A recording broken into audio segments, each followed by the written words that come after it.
Thank you, Mr. Chair. The March CPI was released this morning. Inflation came in a little hotter than expected.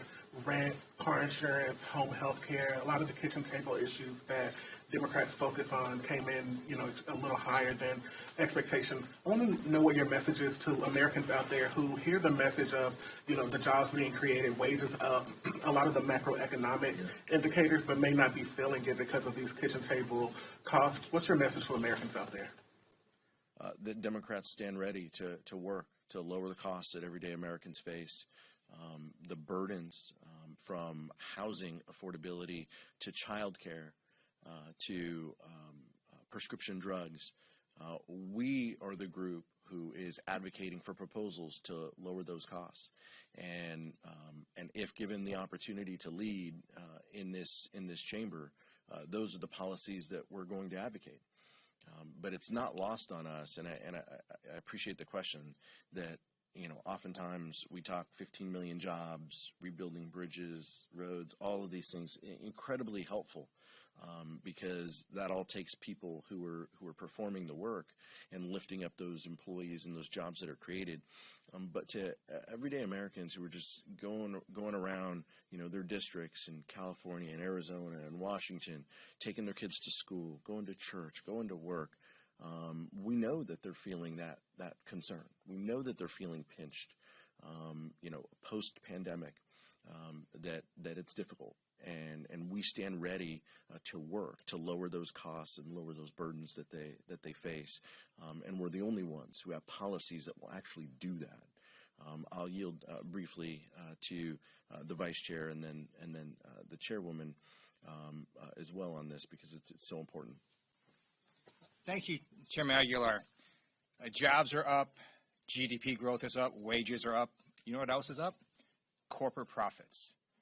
And what we see are a number of corporations now price gouging consumers. So when Democrats were in control, we were able to pass a law to lower the cost of insulin to $35 a month instead of hundreds of dollars. Did the drug companies voluntarily lower insulin? No, we had to pass a law to force them to do so. You give Democrats control again, and we're going to pass more laws to make sure there's no price gouging of consumers. I started out talking about that folks want to see governance work.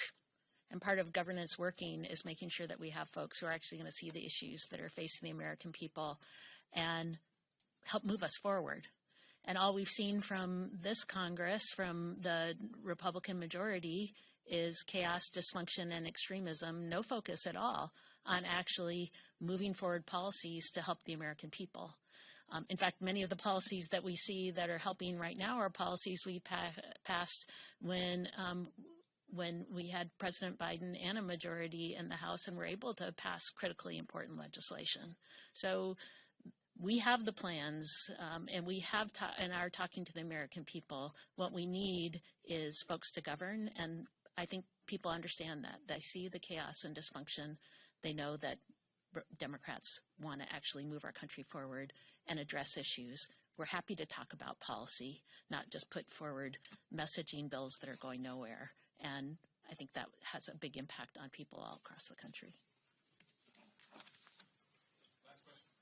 One other thing that will have an impact to people all across the country, the chairwoman has led these efforts with my chairwoman, Rosa DeLauro, is the child tax credit.